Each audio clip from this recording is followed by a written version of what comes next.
My son took my card and claimed my retirement was his, but the bank had a surprise that brought him to tears.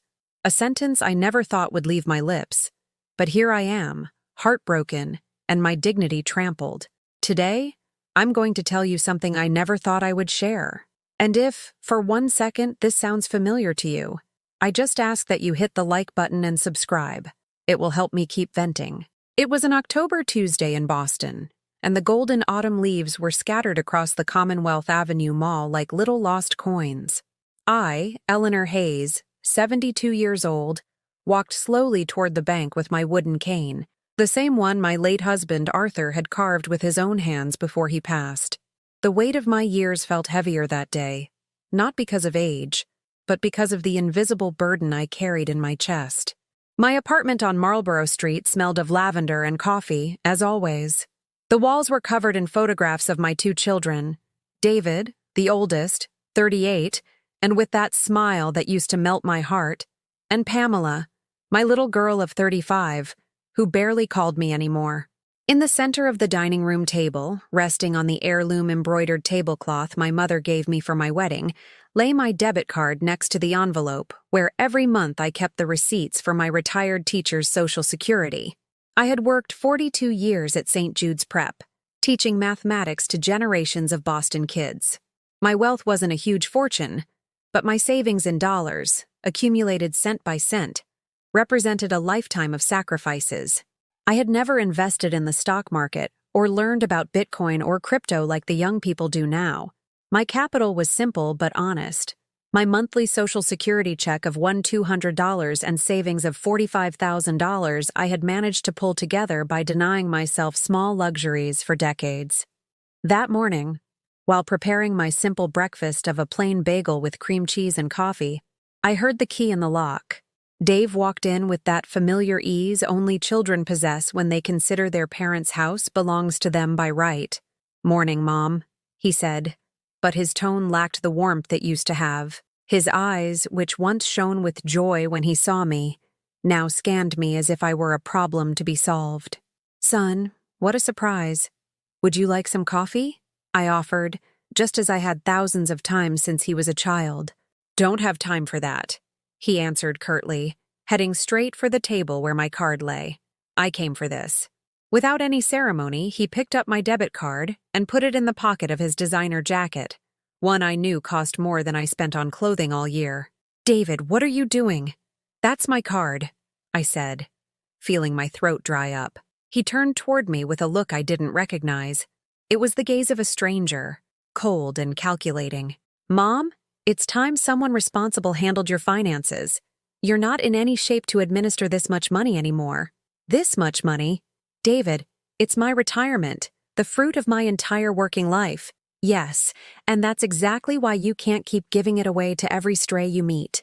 I've seen you slip cash to Mrs. Johnson on the 3rd floor when she can't pay her utility bill, or buy medication for Mr. Peterson on the 1st floor. That has to stop." His words struck me like icy daggers. For years, I had helped my neighbors because I understood what it was like to live on a fixed income that barely covered the basics.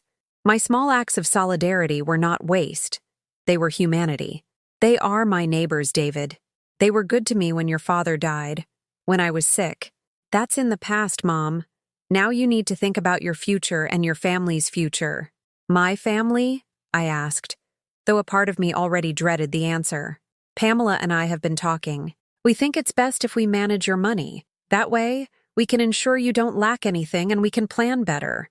The world seemed to wobble beneath my feet. Pamela was involved too. My girl, whom I had raised since she was a baby, carried through feverish nights and comforted through every teenage heartbreak. "Plan what, David?" "Well, Mom, let's be realistic. You're 72 now. We don't know how much longer you'll—" He paused cruelly. "Need this kind of care. And frankly, maintaining this apartment is very costly. We've seen some excellent assisted living facilities where you'd be better taken care of." The words assisted living resonated in my mind like a death sentence. These were not places of care my son had in mind, but places to deposit parents who had become a burden. "David, this is my home. All my memories are here. I lived here with your father. Memories don't pay the bills, Mom. And Dad isn't here anymore. You need to be practical." In that moment, watching my son pocket my card as if it were his by right, I felt something fundamental break inside me. It wasn't just my heart. It was the image I had built over 72 years about what family, filial love, and respect for parents meant. "And what if I don't agree?" I asked in a thin voice. David smiled, but it wasn't a warm smile. It was the smile of someone who held all the cards. "Mom, don't be difficult. Pam and I only want the best for you. Trust us." And without further ceremony, he headed for the door. Before leaving, he turned one last time. "Oh, and Mom, I already changed the PIN for the card. For extra security, you understand?" The door closed with a soft click, but to me, it sounded like the slam that separates one life from another. I stood there, in my kitchen, staring at the empty spot on the table where my card had rested for years. The coffee had grown cold in the mug, the bagel untouched on the plate, and I felt like I had been robbed of something far more valuable than money. He had stolen my dignity. That afternoon, sitting in my green velvet armchair watching the photographs of my children on the wall, I wondered when exactly I had stopped being their mother and become their income source. When had my care and sacrifices transformed into an investment they now expected to collect? Tears ran down my wrinkled cheeks as the October sun dipped behind the Boston brownstones, taking with it not just the light of the day, but also the last shred of hope I had in the goodness of my own children. The following days were silent torture. Every morning, I woke up hoping it had all been a nightmare, but reality hit me when I saw the empty space on the table where my card used to be. Dave didn't return, but his absence was more eloquent than any visit. Friday afternoon, as I tried to read the newspaper to distract myself, the doorbell rang. It was Pamela. My heart quickened, thinking maybe she came to console me, to tell me it had all been a misunderstanding, that she knew nothing of what her brother had done. "Hi, Mom," she said with a smile that didn't reach her eyes. "Can I come in?" "Of course, honey. You're always welcome in your home." Pamela entered and sat on the sofa with a studied elegance. She wore a wool coat I immediately recognized. It had cost over $800. I knew because she had asked me for money to buy it last year, claiming it was for an important job interview. "Mom, I need to talk to you about what happened with Dave." I felt a momentary relief. Finally, someone would defend my rights, tell me that what my elder son had done was wrong. "Oh, Pamela, you don't know how badly your brother made me feel. I don't understand how he could—" "Mom," she interrupted firmly. "Dave did the right thing." The world stopped. Pamela's words echoed in my ears like a distorted sound. Had I heard correctly? "What did you say, dear?" "That Dave did the right thing." "Mom, you're not a young woman anymore. The other day, Mrs. Johnson told me you gave her $300 for her surgery. Are you crazy? That woman is not family." "Pamela, Mrs. Johnson helped me for months when your father was sick. She brought me groceries when I couldn't go out. She stayed with me at the hospital." "That was her decision, Mom. No one asked her to. But you can't just go around giving away money that isn't just yours." "How is it not just mine? It's my social security. I worked 42 years to earn it." Pamela sighed impatiently, as if explaining something elemental to a slow child. "Mom, let's be honest. You can't handle your finances alone. Last month, you spent $150 on medicine for Mr. Peterson.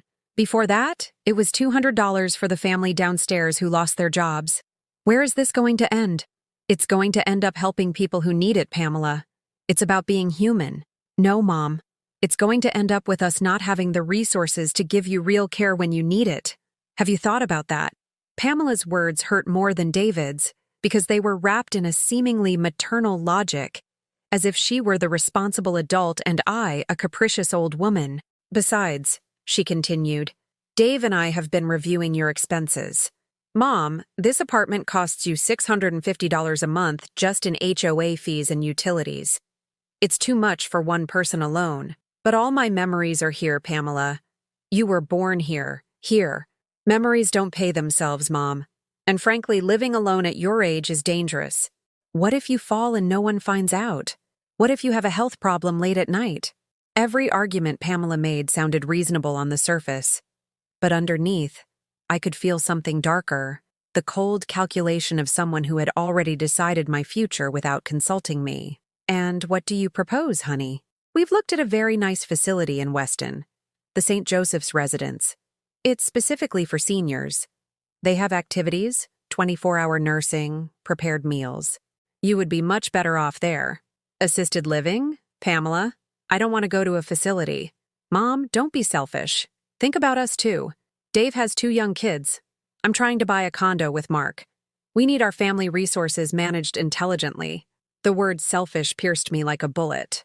I, who had spent my youth raising them, who had worked double shifts to pay for their college education, who had second mortgaged my home to give Dave the down payment for his business, who had watched Pamela's kids every weekend for 2 years so she could go out with her friends. I was the selfish one. "Pamela, do you really think I'm selfish?" For a moment, I saw a flicker of the girl she used to be, a second of doubt in her eyes, but it vanished quickly. "Mom, it's not that you're selfish by nature. It's just that at your age, people become different, more attached to things, less able to see the big picture." "The big picture?" "Yes, the picture where everyone wins. The residence costs $1,400 a month, but by selling this apartment and properly managing your savings and Social Security, we can cover those costs and still have something left over for family emergencies." There it was, the naked, crude truth. It wasn't about my well-being. It was about converting my assets into liquidity. My apartment, bought with the sweat of 4 decades of work, was just an asset to be turned into cash. "And what if I don't want to, Pamela?" The question hung in the air like a threat. Pamela got up from the sofa and walked toward the window, turning her back to me. "Mom, Dave and I have spoken to a lawyer. Given your condition, well, your advanced age and some questionable financial decisions you've been making, we could file for guardianship." The word guardianship chilled my blood. I knew what it meant. That my own children could legally declare me incapable of managing my life and assets. What questionable decisions? Well, the cash gifts to neighbors, the fact that you keep $45,000 in a regular checking account instead of investing it to generate dividends, your refusal to modernize your lifestyle. Everything had a twisted logic that made me dizzy. My acts of generosity had become proof of mental incapacity. My preference for financial simplicity was evidence of incompetence. My love for my home was a symptom of senility. "Pamela, do you truly believe I'm out of my mind?" She turned toward me with an expression that tried to be compassionate but failed to hide her impatience. "Mom, it's not that you're out of your mind. It's that you need help, and we want to give it to you. By taking away my house, my money, and my freedom? By giving you security, Mom. Peace of mind. A place where you don't have to worry about anything." That afternoon, after Pamela left with kisses on the cheek and promises to talk soon, I sat in my armchair and cried until I ran out of tears. They weren't just tears of sadness, they were tears of rage, impotence, and betrayal. I had raised 2 children thinking that love was unconditional, that family meant mutual support, protection, respect. But I discovered that for David and Pamela, I had been a long-term investment they now wanted to cash in. That night, as the rain hit my window panes, I understood that I no longer had children. I had 2 strangers with my surname who had calculated the value of my living death. The following Monday, when I went to the corner market, Brenda, the cashier who had known me for 15 years, looked at me strangely. "Mrs. Hayes, your card was declined." The heat of shame rose up my neck. I had only tried to buy the basics: milk, bread, some fruit. Not even $20 worth of groceries. "It must be a bank error," I muttered, returning the products and leaving the store with burning cheeks. Walking home, I understood that David hadn't just taken control of my money. He had taken the dignity of being a respectable customer in my own neighborhood. The weeks that followed were the darkest of my life. David had completely blocked my access to my own funds, and every day became a struggle to maintain basic dignity. My life savings, that $45,000 I had accumulated cent by cent during decades of teaching, were now out of my reach, controlled by a son who had decided I no longer had a right to my own life. On Tuesday morning, as I tried to stretch the few bills I had hidden in a cookie jar in the kitchen, the phone rang. It was an unfamiliar voice, formal and distant. Mrs. Eleanor Hayes? This is Anna from the St. Joseph's residence in Weston. Your children made a reservation for you, and we need to confirm some data. My heart stopped. Without consulting me, without my consent, David and Pamela had already taken the next step. Excuse me, there must be a mistake. I have not applied for a spot in any facility. According to our records, your son, David Hayes, has already paid the deposit and the first 2 months in advance. We need you to come sign the admission papers for next Monday. Next Monday, I repeated like an echo, feeling my vision blur. Yes, ma'am. We also need you to bring your medical documentation. Your children informed us that you have some memory issues and require constant supervision. Memory issues? Constant supervision? My mind, which had taught complex mathematics for 4 decades, which could recite the birthdays of all my neighbors, which remembered every detail of my children's childhoods, was now declared deficient by those very children.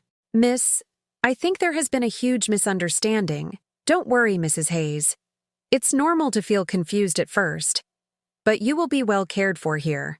We have recreational activities, permanent medical attention, and your family can visit you whenever they wish. I hung up the phone with shaking hands. Whenever they wish. Not when I wanted to see them, but when it was convenient for them. I had been officially converted into a burden, deposited in a safe place so they could continue with their real lives without inconvenience.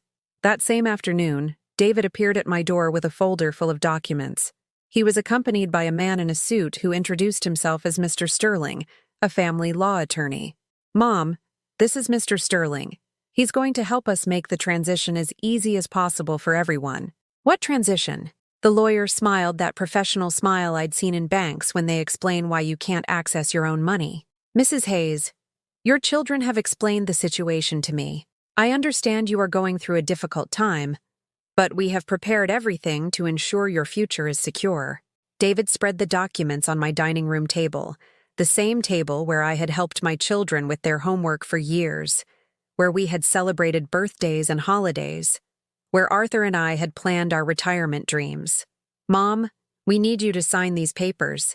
They are for the sale of the apartment and to establish a trust that will manage your assets more efficiently. Sell the apartment? David, this is my home. It was your home, Mom. But now you're going to have a beautiful room at St. Joseph's with a garden view and everything. You don't need to maintain this unnecessary expense. Mr. Sterling cleared his throat and began to explain with legal jargon I barely understood. Something about asset optimization, about generating a higher return on my capital, about protecting my assets from potential bad decisions in the future. You see, Mrs. Hayes, by selling the apartment, we can invest the capital in funds that generate monthly dividends. This, added to your Social Security and professionally managed, guarantees you an old age without financial worries. And who will professionally manage my money? Your children, naturally. They know your needs and can make the best decisions for your future. It was a perfect trap. My own children had constructed a legal net that stripped me of everything under the pretense of protecting me. My economic independence, my home, my freedom of choice, all wrapped up in a package that sounded like filial care and responsibility. And what if I don't want to sign? The silence that followed was deafening. David and the lawyer exchanged a look that needed no translation. Mom, don't make this harder than it needs to be. We've spoken with your primary care physician, Dr. Chen. He agrees that you need more supervision. Dr. Chen, when did you speak to him? Last week. We explained your erratic behavior with money, your tendency to give away family resources to strangers, your refusal to accept help. He understands that it's part of the natural aging process. My primary care physician, who had attended to me for 15 years, who knew perfectly well that my mind was lucid, had been converted into an ally of this family conspiracy. I wondered what version of the story they had told him to secure his complicity. Also, Mom, David continued, we've already spoken with the building manager. We explained that you're moving and that we need to start the sale process. He understands the situation. Every person in my life had been informed of my future before I was. My doctor, the manager, the facility. Everyone knew that Eleanor Hayes no longer existed as an autonomous person, but as an administrative problem to be efficiently solved. Pamela is also fully on board, of course, David added. as if that definitively sealed my fate. In fact, she's going to handle packing your most important things. Anything you don't need at the residence, we can sell or donate. My things. The objects I had collected over 72 years of life, the photographs of my marriage, the books I had read over and over, my mother's china, the tablecloths I had embroidered during long winter evenings, all reduced to two categories: what you need and what can be sold or donated. David, please, this can't be happening. My son got up from the chair and walked toward the window, looking out at the street as if he were already calculating the market value of the view.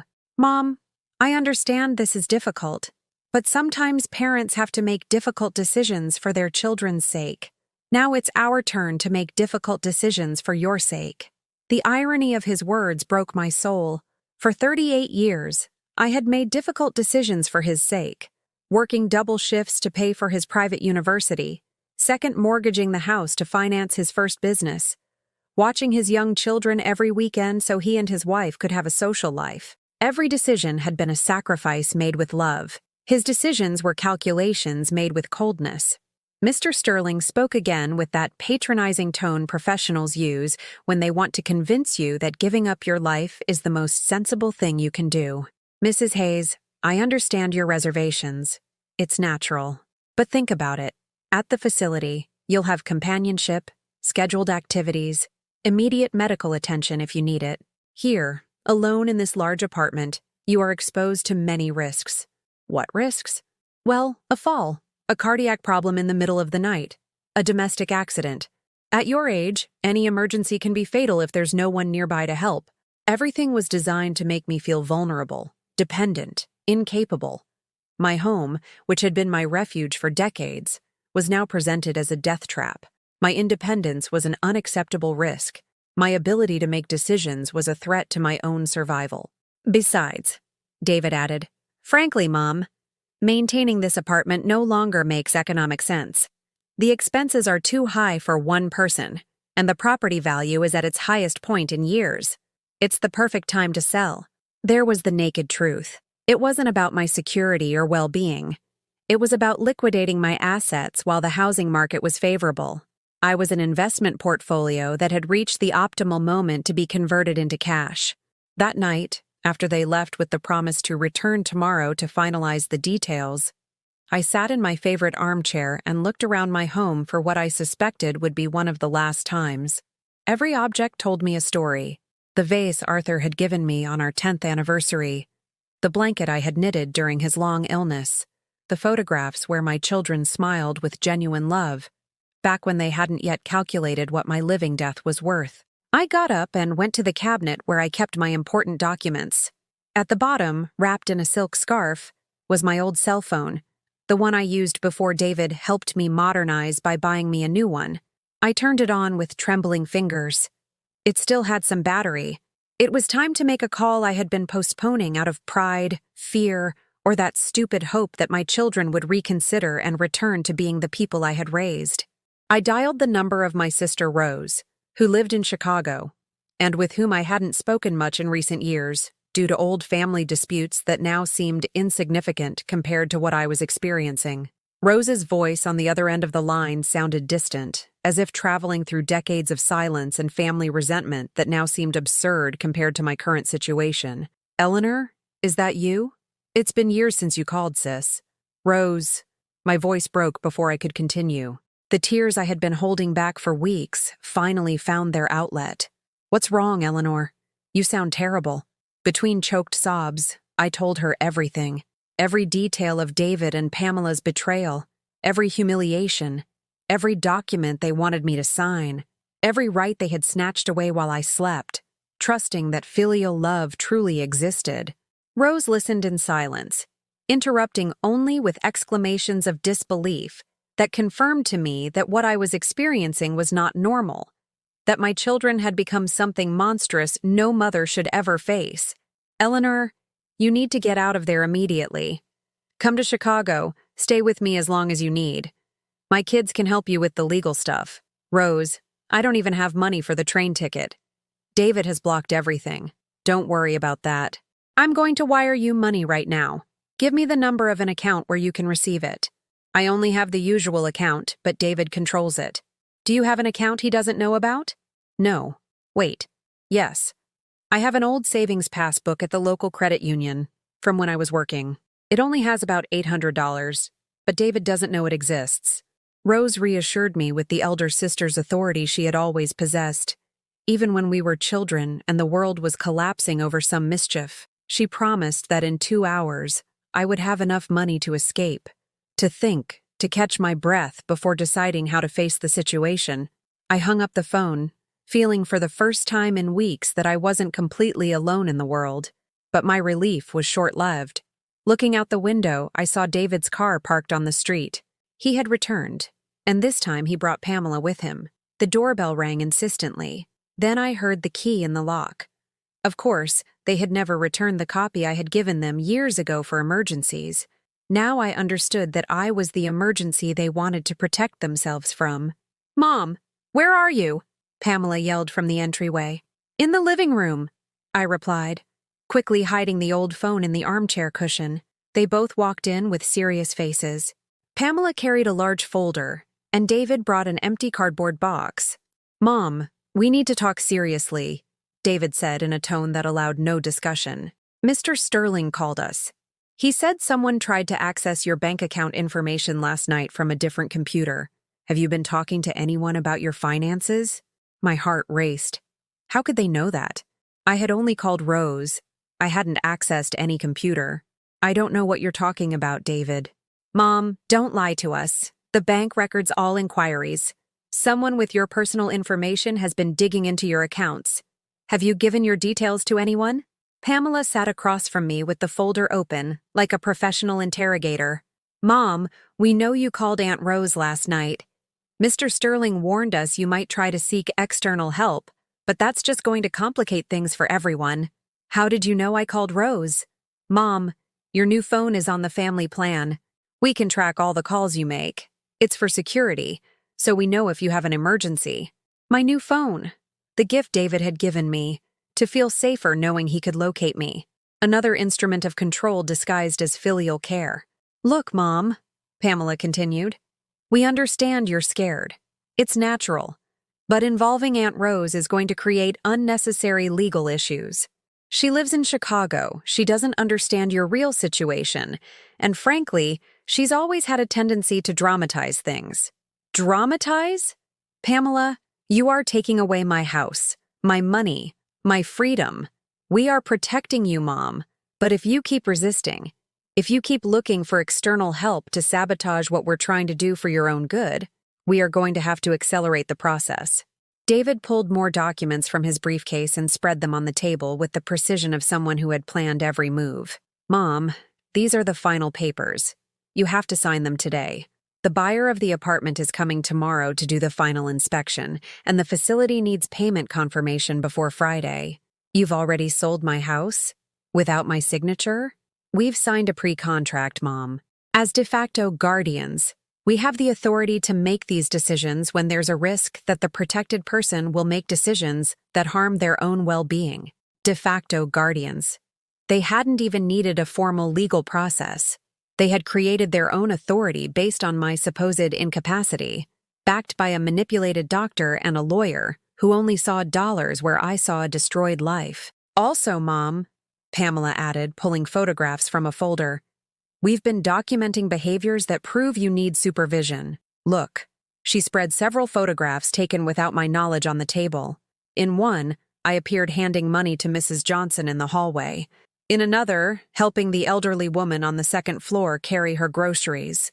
In a third, sitting on a park bench feeding stray cats with leftovers from my food. These behaviors demonstrate a lack of economic and social judgment, Mom. Giving money to strangers, getting involved in others' problems, spending resources on stray animals when you should be saving for your own care. My acts of humanity, documented as evidence of dementia. My solidarity with neighbors who had been my friends for years, presented as a symptom of mental deterioration. My compassion for abandoned cats, categorized as a waste of family resources. "Pamela, those are not strange behaviors. It's being a decent person. Mom, Being a decent person is fine when you have unlimited resources. But you have a fixed pension and savings that have to last the rest of your life. You can't afford to be the neighborhood benefactor. David got up and began walking around the living room, examining my furniture like an appraiser evaluating merchandise. Besides, Mom, we spoke to some neighbors. Mrs. Johnson confirmed you gave her $300 for her surgery. Mr. Peterson admitted you paid for his heart medication last month. The family downstairs told us you helped them with $200 when the father lost his job. You've been investigating my relationships with my neighbors? We've been protecting the family assets, Mom. In total, in the last 6 months, you've given away over $1,500. That's more than your entire monthly Social Security check. The word given away deeply offended me. I hadn't given anything away. I had helped people who needed it, who had been my neighbors and friends for years, who had stood by me in difficult times. But for my children, any dollar not directed toward them or my own maintenance was unacceptable waste. Mom, do you realize that if you continue like this, in 2 years you will have squandered all your savings? What's going to happen then? Who is going to take care of you when you don't have money to pay for a private residence? David, I don't want to go to any residence, but you are going to have to go, Mom. At 72, living alone, without family nearby to supervise you daily, it's inevitable. The only difference is whether you go to a good facility, paid for with your own well-managed resources, or if you end up somewhere awful financed by Medicaid because you've wasted your assets. It was a perfect blackmail.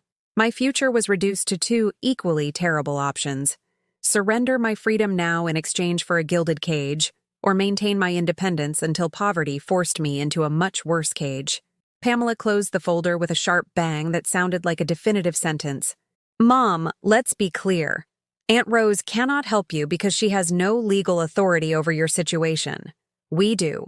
We can do this the easy way, with your cooperation, or we can do it through the courts. But it's going to be done. And what if I completely refuse? The silence that followed was more eloquent than any threat. David and Pamela exchanged a look that had been rehearsed, planned, calculated. Mom, David said finally, if you refuse, tomorrow we will initiate incapacitation proceedings. We have the doctor's report, the photographs of erratic behavior, the bank records showing irresponsible spending, and testimonies from neighbors confirming your impaired judgment. The process will take 3 months, during which your assets will be frozen to prevent you from continuing to squander them. During those 3 months, Pamela added, you won't be able to access your money, you won't be able to sell or buy anything, you won't be able to make any financial decisions. And in the end, the result will be the same. We will obtain legal guardianship and do exactly what we are proposing to do now voluntarily. The difference, David concluded, is that the legal process will cost about $15,000 in lawyers and court fees, money that will come out of your assets, naturally. It was the perfect trap. I could voluntarily surrender my life, or I could fight and have it taken by force while paying the costs of my own destruction. In either case, my children would win, and I would lose everything except the illusion of having chosen my destiny. That night, after David and Pamela left with the promise to return first thing the next morning to finalize everything, I sat in my favorite armchair staring at the documents they had left on the table. Each page represented a part of my life that would be ripped from my hands: the apartment sale deed, the facility admission papers, the authorization for them to manage my Social Security more efficiently. But something had changed within me during that conversation. Maybe it was seeing my acts of kindness photographed as criminal evidence, or hearing my own children talk about me as if I were an investment that had stopped being profitable. The fact is, for the first time in weeks, instead of just feeling despair, I felt something akin to rage. A cold, calculated rage, like the one they had used against me. I pulled the old phone from the cushion and called Rose again. This time, my voice sounded different, firmer. Rose, it's Eleanor again. Sis, how are you? I've been thinking about you since we talked. Rose, I need you to do me a very important favor. Can you come to Boston tomorrow morning? Of course. What do you need? I want you to come with me to the bank. There are some things I need to do before it's too late.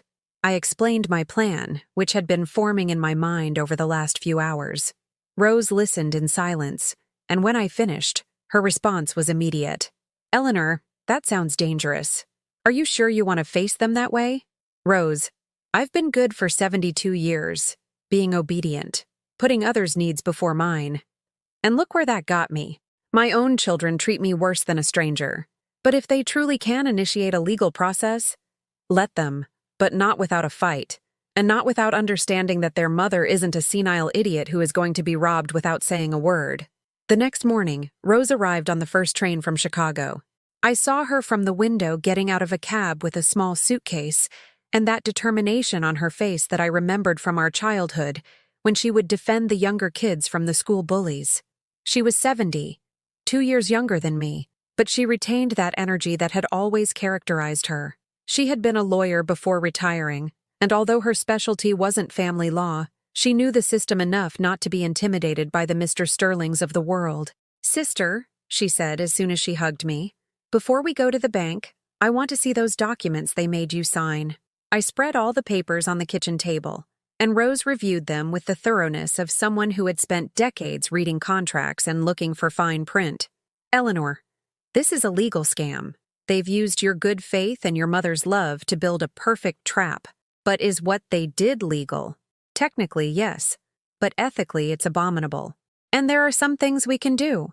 Rose explained that the fact that David had changed the PINs for my accounts without written authorization constituted a crime, that the sale of the apartment without my express consent could be annulled if I filed a complaint quickly, that the supposed medical report they had obtained to declare me incapable could be countered with an independent evaluation. But sister, you have to be prepared for this to get very ugly. When they realize you are defending yourself, they will intensify their attacks. Rose, it can't get uglier than it already is. At least this way, I'll keep my dignity. We arrived at the bank at 10 in the morning. I asked to speak with the manager, Mr. Alfonso Martinez, whom I had known for years because he had handled my apartment mortgage and all my financial affairs. Mr. Martinez was a man in his 50s, with that professional cordiality that inspired confidence. When Rose and I sat in his office, his expression changed upon seeing my emotional state. Mrs. Hayes, you look very worried. How can I help you? Mr. Martinez, I believe my son has been making moves in my accounts without my authorization. I explained the whole situation. The theft of the card, the change of PINs, the transfers David had been making, the forced sale of the apartment. Mr. Martinez listened with increasing attention, taking notes and asking specific questions. Mrs. Hayes, this is very serious. Does your son have any power of attorney over your accounts? No. I never signed anything giving him that authority. Mr. Martinez typed on his computer for several minutes, reviewing my account history. Indeed, I see unauthorized movements here. Your son has been using your personal information to access online banking services and has made transfers totaling $23,000 in the last 3 weeks. $23,000? I repeated, feeling my breath catch. Yes. And I also see he attempted to apply for a personal loan of $15,000 using your apartment as collateral. Rose took my hand under the table while Mr. Martinez continued checking the records. Mrs. Hayes, this constitutes a crime of misappropriation and potential bank fraud. We can immediately block all accounts to prevent further unauthorized movements, and I am obligated to report these irregularities to the relevant authorities. What exactly does that mean? It means we will freeze all accounts until the legal situation is clarified.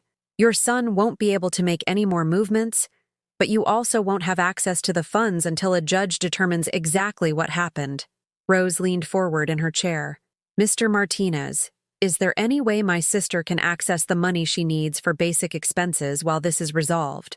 We can open a new account exclusively in Mrs. Hayes's name, with a card that only she knows. Any new money that comes in, like her monthly Social Security, will be deposited there safely. It was exactly what I needed, an account David couldn't touch, couldn't empty, couldn't control. For the first time in weeks, I felt I was recovering some power over my own life. Mr. Martinez, I want to do that, and I want to file a formal complaint against my son. The bank manager looked at me with an expression mixing respect and sadness. Mrs. Hayes, I understand this must be a very painful decision. Are you absolutely sure? I have never been surer of anything in my life. While Mr. Martinez prepared the documents, Rose and I waited in his office. Through the window, I could see the street where I had walked so many times with David when he was small, where I had taught him to ride his bike, where we had shared ice cream on summer afternoons when the world felt like a safe and predictable place. "Eleanor, are you okay?" Rose asked me. "I'm fine. For the first time in weeks, I'm fine." I signed all the necessary documents: the new account, the complaint for misappropriation, the revocation of any access David might have had to my finances. Each signature felt like an act of liberation, as if I were retrieving pieces of my soul that had been stolen along with my money. Mr. Martinez handed me the new debit card with a smile that seemed genuinely happy. "Mrs. Hayes, this card is exclusively yours. No one else can access this account. No one else knows the number. No one else can change the PINs. Your Social Security will be automatically deposited here next Monday." I put the card in my purse as if it were a magical talisman. It was small, just regular plastic, but it represented something much bigger: my recovered independence. When we left the bank, Rose suggested we grab coffee across the street to plan the next steps. "Eleanor, what are you going to do when David finds out what you've done?" "I don't know, Rose. But for the first time in weeks, that question doesn't scare me. And if they really attempt the incapacitation process, then I'll fight. I'll find another doctor, hire a lawyer, do everything necessary to prove that I am perfectly sane and that the only thing I did wrong was raise 2 children who confuse love with weakness." Rose smiled and raised her coffee cup as if it were a glass of champagne. "To sisters who don't give up," she toasted. "To sisters who fight back," I replied, feeling for the first time in a long time that I had something worth fighting for. That afternoon, while Rose organized her things in the guest room that had remained empty since my grandchildren's last visit, I received a call on the landline. It was David, and his voice sounded different. It was no longer the patronizing, condescending tone of recent weeks. It was pure rage. "Mom, what did you do?" "I protected my money, son. Something you should have been doing instead of stealing it." "Stealing? Mom, I was responsibly managing your resources. And now, thanks to you, everything is blocked. How are we going to pay for the facility? How are we going to complete the apartment sale?" "We are not going to do any of that, David, because I authorized none of it." The silence on the other end of the line was long and tense. When David spoke again, his voice held a tone I had never heard before, cold and threatening. "Mom, I hope you know what you're doing, because this is going to have consequences you haven't considered." "Are you threatening me, David?" "I'm warning you. Tomorrow we're coming with the lawyer. And this time it won't be a friendly conversation." He hung up without saying goodbye. But for the first time in weeks, the sound of the line cutting off didn't frighten me. It sounded like freedom. The next day, just as he had promised, David appeared at my door, accompanied not only by Mr. Sterling, but also by Pamela and an older woman I didn't recognize, dressed in a formal suit and carrying a voluminous folder. "Mom, this is Dr. Elaine Miller, a psychiatrist specializing in geriatrics," David announced in a tone meant to sound official. "She's here to perform an evaluation of your current mental state." Rose, who was with me in the living room, immediately stood up. "Excuse me, but who authorized this evaluation?" Mr. Sterling stepped forward with that false smile he had perfected for uncomfortable situations. "Ma'am, I understand you are Mrs. Hayes' sister, but in this case, the children have the authority to request medical evaluations when there is documented concern about the elderly person's capacity to make decisions." "Documented concern?" Rose responded with the authority of someone who had spent decades arguing in courtrooms. "Based on what? On my sister deciding to protect her own money from being stolen?" The tension in the room was palpable. Pamela sat down uninvited and spread more documents on my dining room table, as if my house were already an office for managing my own destruction. "Aunt Rose, we understand you want to protect Mom, but the situation has escalated worryingly. Yesterday, Mom filed a criminal complaint against David. Does that seem like the action of a person with all her mental faculties?" "It seems like the action of a person defending herself from theft," Rose countered without blinking. Dr. Miller, who had remained silent observing the interaction, cleared her throat. "Mrs. Hayes, I am Dr. Miller. Could we speak privately so I can ask you some routine questions? No, I replied with a firmness that surprised myself. Any evaluation you wish to conduct, you may do so in front of my sister. She is my legal representative at the moment. David turned red with anger. Mom, Rose can't be your legal representative. We are your children. We have the legal responsibility for your welfare. The same responsibility that led you to steal $23,000 from me? I asked him, watching his face change from red to an ashy gray. Mr. Sterling quickly intervened. Mrs. Hayes, those are very serious accusations. Your son was responsibly managing your resources, seeking better returns for your capital. Better returns? Rose pulled a folder from her purse. Are you referring to the $15,000 he tried to take out as a loan using my sister's apartment as collateral without her knowledge, or the unauthorized transfers he made to his personal accounts? The silence that followed was devastating. Dr. I. Miller looked alternately at David and the lawyer, clearly uncomfortable with the situation they had put her in. Pamela tried to regain control of the conversation. Dr. Miller, as you can see, the family situation is very tense. Our mother is being influenced by external people who don't understand her true condition. My true condition? I interrupted her. Pamela, my true condition is that of a 72-year-old woman with all her mental faculties intact who discovered that her own children were systematically robbing her. Dr. Miller rose from her chair, putting the forms she had brought into her briefcase. Gentlemen, I believe there is a misunderstanding about the nature of my visit.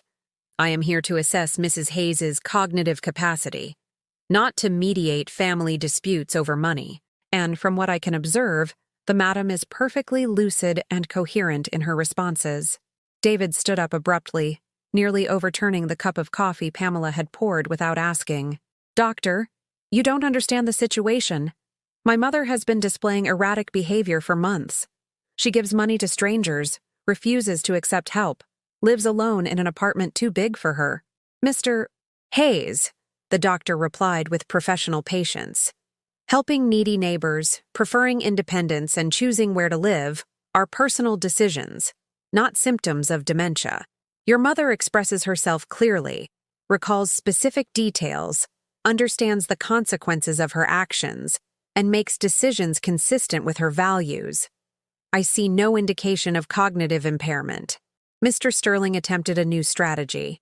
Doctor, but don't you find it concerning that a person of her age would file a criminal complaint against her own children? Doesn't that suggest some form of paranoia or distortion of reality? Dr. Miller looked at him with an expression bordering on professional contempt. Sir, if a person of any age discovers they have been robbed, filing a complaint is the most rational and appropriate response possible. In fact, not doing so might indicate impaired judgment. Pamela tried a final emotional appeal. Mom, please don't do this. We are your family. Everything we've done has been with your best interest in mind. Do you really want to destroy our relationship over money? Pamela, I responded with a calm I didn't know I possessed. Our relationship was destroyed the moment you decided my retirement fund was yours. The moment you documented my acts of kindness as evidence of dementia. The moment you conspired to take my house, my freedom, and my dignity. But Mom, we love you. No, Pamela, you love my money. You see me as an obstacle to accessing it. David, who had been holding back his rage throughout the conversation, finally exploded. Fine, Mom. If you want to play this game, we'll play. But when you're alone, when you have no one to care for you, when you need help and no one is there, don't come crawling back to us crying. David, I haven't had anyone caring for me for 3 weeks because you weren't caring. You were just draining me dry. Rose stood up and accompanied the doctor to the door. Dr. Miller, thank you very much for your professionalism. Could you provide us with a written report of your evaluation? Of course. I will send it to you in the coming days. And Mrs. Hayes, she turned to me, if you need a second medical opinion for any legal process, please feel free to contact me. Your mental state is perfectly normal for a person your age. After everyone had left, Rose and I sat in silence for several minutes. The apartment felt strangely empty after so much tension and so many raised voices. Eleanor, how do you feel? Tired? Very tired. But also relieved. Somehow. Relieved? Yes, because I no longer have to pretend my children love me. I no longer have to justify their behavior by telling myself they're doing it for my own good. Now I know the truth, and although it hurts, at least I can make decisions based on reality. Rose took my hand. Eleanor, what do you want to do now? I want to live my life. I want to decide where to spend my money, where to live, whom to help. I want to be myself without asking anyone for permission. And if they try to take this further legally, then we'll have to be prepared. But Rose, for the first time in months, I'm not scared. I have my money protected.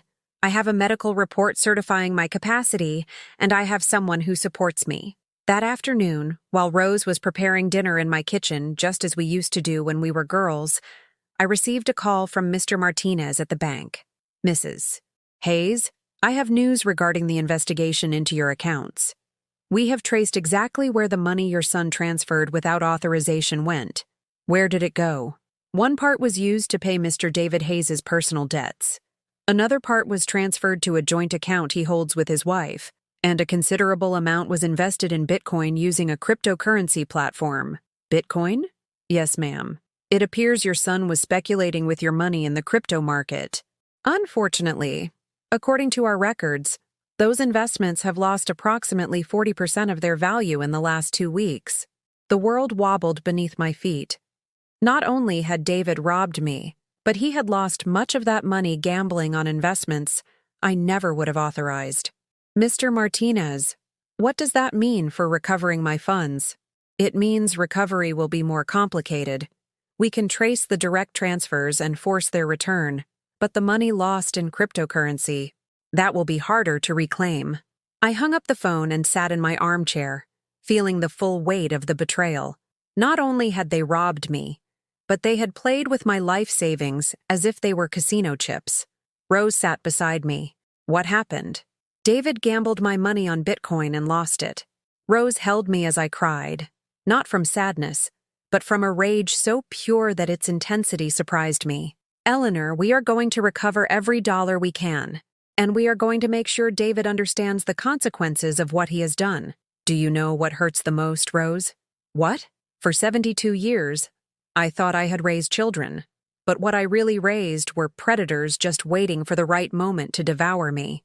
The following days passed in a strange calm, like the calm before the storm. David and Pamela did not reappear, but their absence felt menacing, as if they were planning their next move in the shadows. Rose had decided to stay with me until the situation stabilized, and for the first time in months, my apartment felt like a home again instead of a prison. On Monday morning, while we were quietly having breakfast, the doorbell rang. It was a courier with a certified letter addressed to me.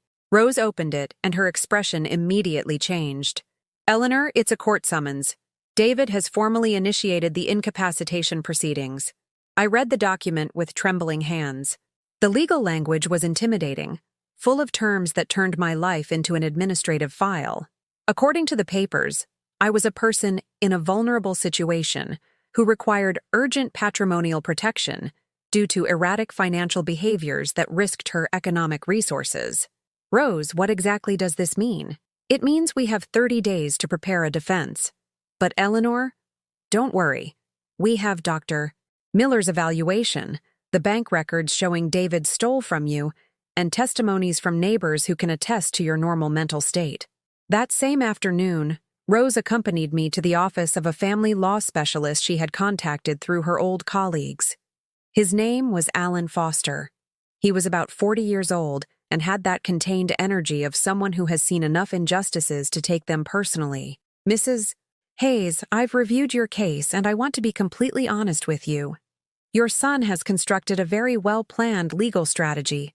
He has photographs, neighbor testimonies, and he managed to get some local merchants to sign declarations about your odd expenditures. What kind of declarations? For example, the florist says you buy flowers every week to take to the cemetery, spending about $40 monthly. The butcher testifies that you sometimes buy meat to give to stray cats. The pharmacist confirms you pay for medications for neighbors who can't afford them. But that's not illegal, is it? No, ma'am. But your son is presenting it as evidence of squandering of assets and loss of economic reality. He's building a portrait of an elderly woman who wastes her resources on irrational behavior. Rose leaned forward in her chair. Alan, what are our chances of winning? Good, especially with the psychiatric evaluation and the bank records. But we need to be prepared for this to get very personal and very painful. Your son will try to present every act of kindness as a symptom of dementia. We left the lawyer's office with a clear strategy but heavy hearts. I knew the coming months would be a battle not just for my money and my freedom, but for the right to be judged on my own merits rather than on prejudices about the age and capacity of older women. That night, while Rose prepared documents on the dining room table, I received an unexpected call. It was my eldest grandson, Ethan, David's son, 25 years old. Grandma, can we talk? Of course, Ethan. How are you? Confused, Grandma. Very confused. Dad told me his side of what's happening, but something isn't adding up. I explained the whole situation from my perspective, omitting no detail. Ethan listened in silence, asking occasional questions that showed he was truly trying to understand the truth. Grandma, is it true that Dad took $23,000 from you without permission? It is true, Ethan. And that he lost it speculating with Bitcoin? That is also true. There was a long silence on the other end of the line. Grandma, I need to see you. Can I come tomorrow? Of course, son. The next day, Ethan arrived mid-morning. He was a serious young man who had studied economics and worked at a financial consulting firm. Since childhood, he had been different from his father, more reflective, less obsessed with money and status. Grandma, I've been thinking about what you told me yesterday and I checked a few things. What kind of things? Dad borrowed money from me 2 months ago. He told me it was for a safe investment that would generate good dividends for you. I loaned him $8,000 from my savings. And now? Now I understand that that safe investment was gambling your money on cryptocurrency without your knowledge, and that my money was probably lost in that bet too. Rose, who had been listening from the kitchen, joined us in the living room. Ethan, would you be willing to testify about that if necessary? More than willing. I'm furious. Not just at Dad, but at myself for being so naive. Ethan, it's not your fault for trusting your father. Grandma, there's something else you need to know. Mom and Dad have been talking about selling your apartment and using the money to buy a bigger house. They've already been looking at properties in Wellesley. Houses around $500,000 that they could only afford with the money from the sale of your place. The puzzle was starting to come together. Everything had been planned, stripping me of my independence, liquidating my assets, and using my wealth to finance their lifestyle upgrade. I was literally the goose that lays the golden eggs they had decided to butcher. Ethan, does your father know you're here? No. And I prefer he doesn't find out for now. But Grandma, I want you to know that you have at least one family member who supports you. That afternoon, Ethan stayed for lunch with us. For the first time in months, my table was filled with cheerful conversation, genuine laughter, the kind of affectionate exchange I remembered from when my grandchildren were small and visited me every Sunday. Grandma, what are you going to do if you win the case? First, I'm going to get my money back. Then, I'm going to live my life exactly how I want to live it. And what if Dad and Aunt Pamela try to reconcile with you afterward? The question made me reflect deeply. For months, I had fantasized about the moment my children would realize their mistake, apologize, and we would be a family again. But now, after everything that had happened, after seeing the calculated coldness with which they had planned my destruction, that fantasy seemed not only impossible but undesirable. Ethan, some damage can't be repaired. Some trust, once broken, can't be rebuilt. Your parents didn't make an impulsive mistake. They systematically planned to steal my dignity, my freedom, and my assets. That is not something fixed with an apology. But won't you miss having family? I have family, Ethan. I have you. I have Rose. And I have neighbors who have shown me more loyalty and affection in the last few months than your parents have in years. Rose smiled from across the table. Eleanor, have you thought about what you want to do when this is over? You know what? I want to travel. I've spent 72 years taking care of others, sacrificing my desires for my family's needs. I want to see Portugal. I want to explore Italy. I want to sit on a terrace in Paris and have a coffee without having to justify the expense to anyone. And the apartment? I'm keeping it. It's my home. It's full of my memories with Arthur. And no one is going to kick me out of here. But I'm also going to hire a home assistant to come twice a week. Not because I need her, but because I can afford it, and because it will give me peace of mind. Ethan looked at me with something that looked like admiration. Grandma, you sound like a free woman. For the first time in my life, Ethan, I feel like a free woman. That night, after Ethan left, promising to stay in touch and support me during the legal process, Rose and I sat on the terrace with a glass of wine. The October air was crisp but pleasant, and the lights of Boston glowed before us like promises of infinite possibilities. Eleanor, are you sure this is what you want? Once we win this lawsuit, there will be no turning back with David and Pamela. Rose, do you know the difference between being alone and being lonely? No. When you are alone but at peace with yourself, that is freedom. When you are surrounded by people who hurt you, that is loneliness. I've been alone many nights since Arthur died, but I never felt as lonely as when my own children treated me like a problem to be solved. And now? Now I feel accompanied. By you, by Ethan, by Mrs. Johnson, by Mr. Peterson, by all the neighbors who have been more family to me than my own children. And above all, I feel accompanied by myself. Rose raised her glass. To the women who discover their strength when no one expected them to have it anymore. To the women who refuse to be victims just because someone decided it was their turn. We toasted under the stars, and for the first time since this nightmare began, I felt like the future belonged to me again. 6 months later, I was sitting on a terrace overlooking the Mediterranean in Valencia, Spain, watching the sunrise while savoring coffee and churros, a luxury I indulged in without asking anyone's permission. The trial had ended 3 months earlier with a resounding victory. Not only had I retained all my rights and assets, but David had been convicted of misappropriation and fraud, facing a hefty fine and the obligation to return every stolen dollar. The judge's ruling had been firm. There is no evidence of cognitive deterioration in Mrs. Hayes. On the contrary, her actions demonstrate a superior to average capacity for judgment, especially her decision to legally protect her assets when she detected irregularities. The behaviors categorized as erratic by the plaintiffs constitute acts of generosity and solidarity that speak of solid values, not mental incapacity. David and Pamela had not appeared for the sentencing. According to Ethan, they had moved to Miami, where David was trying to rebuild his professional life after the scandal. Pamela had broken up with Mark when he learned the whole story, and decided he didn't want to build a family with someone capable of betraying her own mother. Karma, Rose had said when she told me that news. The universe has its own way of delivering justice. Ethan had become my connection to the part of the family still worthy of my love. He visited me every couple of weeks, accompanied me on some trips, and we had developed an adult relationship based on mutual respect rather than forced family obligations.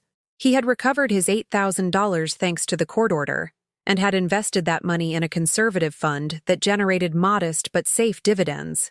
My apartment had been transformed. I had hired Maria, a woman in her 50s who came 3 times a week to help with cleaning and shopping, but who had become much more than an employee. She was a friend, a confidant, someone with whom to share the small joys of daily life without the family drama that had poisoned so many years. I had reorganized my finances smartly. Part of my savings I invested in treasury bonds that provided a safe return. Another part was in a high-yield savings account that generated monthly interest. And a third part I had allocated to what Ethan had dubbed my Freedom Fund. Money specifically reserved for trips, experiences, and all those small luxuries I had denied myself for decades, thinking I needed to save every penny for my children. The first time I spent $500 on a weekend trip to Savannah, simply because I felt like seeing the historic district again, I felt guilty for days. But Rose reminded me of something fundamental. Eleanor, you've been responsible for 72 years. It's time for you to be happy. The neighbors in the building had become my true family. Mrs. Johnson and I had established a coffee routine on Tuesday and Thursday afternoons. Mr. Sy Peterson accompanied me grocery shopping on Saturday mornings, and afterward we would have a casual brunch at the corner diner, discussing the news. The family on the second floor, who had gone through economic difficulties, now regularly invited me for dinner, and their children called me Grandma Eleanor, with the genuine affection my own grandchildren had never demonstrated. I had learned to use the internet to connect with other groups of seniors who had been through similar experiences. I discovered that my story was not unique. There was an entire network of women who had been victims of family financial abuse and found ways to rebuild their lives. Some had lost their legal battles, others had won, but all had recovered something far more valuable than money, their self-esteem. My bank account showed a more solid net worth than ever. The $23,000 stolen had been returned with interest, and my careful financial management had grown my savings to $65,000. But more important than the figures was the peace of mind, knowing that every dollar was entirely mine, that no one could access my money without my consent, that my financial decisions responded solely to my desires and needs. The phone rang while I watched the seagulls glide over the water. It was Ethan. "Grandma, how's Valencia?" "Beautiful, Ethan. Yesterday I visited the City of Arts and Sciences. Today I'm going to explore the Carmen neighborhood. Tomorrow I'm going to Malvarosa Beach." "I'm happy to hear you sound so joyful. Grandma, there's something I wanted to tell you." "What is it?" "Dad called me yesterday. He wants me to tell you that he forgives you." Silence stretched between us as I processed those words. David wanted me to forgive him. After stealing from me, lying to me, trying to declare me incapacitated, gambling my savings, and planning to take my home, he wanted forgiveness. And what did you tell him? I told him it wasn't my place to speak for you. That if he wanted your forgiveness, he had to ask for it himself. And frankly, after everything he'd done, I wasn't sure he deserved it. How did he react? He got angry. He said you were his mother and that you had an obligation to forgive your son. That family was the most important thing, and that you couldn't hold a grudge forever. I smiled, looking at the Mediterranean horizon. David still didn't understand anything. He still believed that the word family was a magic wand that erased any damage, that biology was more important than behavior, that I had obligations to him, but he had none toward me. "Ethan, do you want to know something?" "Sure, Grandma." "I don't hold a grudge against your father. A grudge is a poison you take yourself, hoping the other person gets sick. I no longer have room in my life for poisons. So you forgive him? I accept him for what he is. A man who chose to put his greed before his humanity. But accepting it doesn't mean allowing him back into my life. There's a difference between forgiving and being foolish. And what if he truly changed? Ethan, your father had 72 years to prove who he truly was. In the most difficult moments, when he could have chosen to protect me, he chose to exploit me. That is his true nature. And at my age, I don't have time for emotional rehabilitation projects. After hanging up, I stayed contemplating the waves. An elderly couple walked along the shore, holding hands, laughing about something only they knew. I had long stopped feeling envious of couples. Chosen solitude was different from imposed loneliness, and I had chosen mine. That night, in the hotel room overlooking the sea, I wrote in the journal I had started after the trial. "Dear Diary, today marks 1 year since I reclaimed my life. Not the day of the verdict, but the day I decided to fight back. I have learned that freedom is not the absence of responsibilities, but the ability to choose which ones you accept. I have learned that family is not a genetic accident, but a daily choice of love and mutual respect. I have learned that 72 is not too late to start living for yourself." The next day, I returned to Boston. Rose was waiting for me at Logan Airport with a smile that lit up the entire terminal. "How was the trip?" "Perfect. But you know what, Rose? The best part wasn't the places I visited, but the feeling of being able to choose to visit them. And now what? Now I'm going home. I'm going to water my plants. I'm going to prepare dinner for Mrs. Johnson and Mr. Peterson, and tomorrow, I'm going to start planning my next trip." "Where to?" "I was thinking Portugal, or maybe Italy, or perhaps Greece. The beautiful thing is that I get to choose." That night, in my apartment, I sat in my favorite armchair with a cup of tea and looked at the photographs I had brought back from Valencia. In one of them, I was alone on the beach, arms outstretched to the sun, with a genuine smile I didn't remember having worn in years. At 72, I had discovered something many people don't learn in a lifetime: that self-love is not selfishness, but survival. That setting boundaries is not cruelty, but self-respect. That saying no to those who hurt you doesn't make you a bad person. It makes you a smart person. My phone vibrated with a message from Ethan. "Grandma, thank you for teaching me that it's never too late to choose dignity over convenience." I smiled and replied, "Thank you for reminding me that true family love exists, but it must be earned and valued." Before sleeping, I did something I hadn't done in decades. Plan my morning based solely on what I felt like doing: having a slow breakfast, reading the entire newspaper, calling Rose to organize our next adventure, maybe buying those flowers I liked without calculating whether it was a necessary expense. For the first time in my life, I had become the protagonist of my own story. And that story, far from being over, was just beginning. Have you ever experienced a similar situation? Or do you know someone who has gone through something similar? Tell me in the comments. And if this story touched your heart, please like and subscribe to the channel. Your support helps these stories reach someone else who needs to hear them, who needs to know that it's never too late to reclaim dignity, and that self-respect has no age.